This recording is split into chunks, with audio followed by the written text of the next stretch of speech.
Hey guys, this is Junior Trader, and in this video we are taking a look at Tesla stock. So today we have a red candle again, unfortunately. What does this mean? Are we turning bearish? Or are we still in the bullish territory? We'll talk about all of that in this video. I'll take you over QQQ and SPY as well. And let's figure out what Tesla stock still has in its bullishness structure left that we had from these pivot points as we were forming, right? So this is very important to trade with the key levels, the structure, and the price action, and accordingly have a stop loss according to that. By the end of this video, you will have all that clarity that you need to make your own decisions wisely. I'll be providing my opinion just as an educational opinion. Nothing is financial advice. Okay, so I want to first go over real quick. Let's get low-hanging fruits out of the way. First, I want to show you my day trading bot. So today Tesla had a falling day, but still we were able to be net profitable, and so that's a good win. Now if you are a member, there is an update I pushed out today, so please update the bot to the latest release. Anyways, so here are the data, guys, and yeah, we were able to still be net profitable for the day as well on Tesla, so things are looking great on that as well for the day trading bot. On this is QQQ, net profitable day on QQQ. Over you can see the left hand side, the data on QQQ. We have been good profitable on the day trading bot there as well. And then this is SPY, on SPY as well, net profitable day to day, and also for the last 30 trades we have been profitable, all done by my bot. I'm not I mean, no one is stopping me to take manual profits at any particular places, but for example, I can take some partial profits out at this top of QQ. No one is stopping anyone from taking manual profits. What I'm saying is that this is just done by the bot. What I'm showing is just purely by the bot. That's it. All right. If you need access to my tools, links are in the description below of this video. I have 2 trading bots, 2 indicators, and Wall Street alerts. All right. Okay. So let's go to the daily interval back again, guys, and let's start talking about a couple of things over here. Okay. So we are above. Well, we were, as I said, we were sorry guys, yes. We had this pivot formed here, right? And we are in an uptrend. We found support at 20 days moving average, right? We found support, continuous support at 20 days moving average. We have been finding that. And $175 is the level that I have been saying it's very important for us to stay above that. I know today we are below that. If I take you to the hourly interval, you can see multiple rejections we had today at $175 marked by my indicator. Multiple rejection. We are again in that territory of rejecting 175.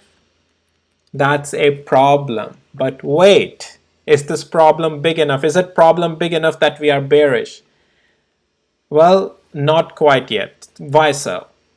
The structure is still bullish though on the swing side, for the reasons that we have a higher pivot still. Okay, we are above 20 days moving average, and 20 days moving average is above 50 days moving average, and price is still holding above 20 days moving average, at least during the regular market hours. Again, well, tomorrow if we wanna again get back fully bullish, we gotta get above $175 and close above $175. We don't want to close below 20 days moving average. That will start to show weakness again on Tesla. Now, why I say that if we want to be fully bullish, does it mean we are bearish? Well, we are not bearish because I just showed you on daily interval we are above significant moving averages above 20 and 50 days moving average. But why we are not fully bullish and we are not fully bearish as well? For the reasons that on the other side on hourly interval, we are rejecting at 175. We are back below 200 hours moving average. So it's a 50-50 again. We are again in that 50-50 situation, just like we were back over here 2 days ago. Well, two trading days ago. 2 trading days ago, right? Yes. So we have to wait for a clear direction again, and things are because the daily interval holds higher significance than the hourly interval or lower time frames. So I would still say bulls have 60% control, but we are not that confirmed bullish. We want to get above 175 tomorrow and get above 200 hours moving average to pursue the bullishness to the upside. All right. Now, as I was saying in my previous videos as well, that guys, this zone where we have sold off a couple of days ago at 180 will act as a supply zone. It acted on Friday and today also. Around that, you can see that sell-off came, right? So there's this supply zone sitting at $180 range, 178 to $180 range, and that's also due to this previous resistance here, right? And you can see that's where we have been selling off. So but this is the zone that is right now Tesla struggling, and we have to get out of it. This is where it's getting important now to get out of it to again become like a continue higher. Otherwise, this is going to keep acting as a supply zone on Tesla. So yeah, we are not fully bearish, we are not fully bullish, we are in the middle again. Just because we are below 175, we gotta get above 175 tomorrow and above 200 hours moving average to turn Tesla again fully bullish again, and definitely gotta get out of this 178 to $180 acting resistance. That's very important for us as well. That will open up the doors to $185. All right. So but level by level trade with that. Anytime if tomorrow we fail to go above 175 and let's say we lose 173 and 59 cents, guys, we might come down to $170. This thing may crawl its way lower.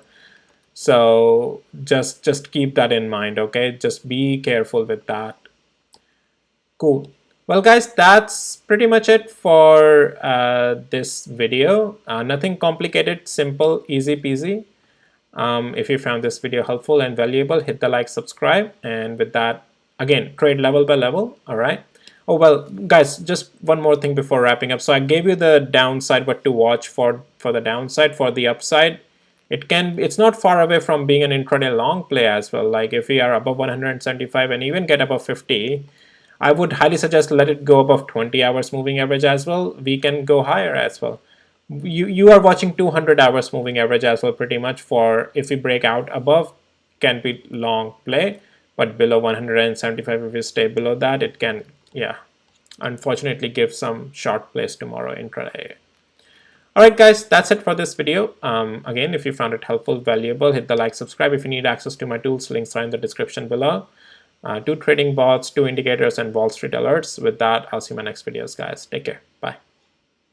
Oh, wait. Again, wait. I said I'll show you QQQ and SPY as well. All right. All-time highs. Wow, I forgot, guys. Sorry about that. All-time highs. Pullbacks are not slowing down, right? Pullbacks are just being bought back up. Yeah.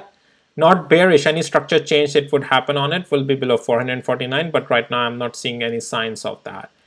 SPY a little bit struggling to continue higher, but it's not bearish. Structure change, at least to some downside, would be below 527, and then we can come lower to 524. Otherwise, it's just going to stay bullish. On the swing, we are not bearish. We won't be bearish on SPY on swing unless we even break 524. Then we'll start talking about as if price action evolves, but right now the structure is not bearish. Structure may start to break if we lose 527, but that will start to give some intraday shorts. All right, well, that's it. I'll see you in my next videos, guys. Take care. Bye.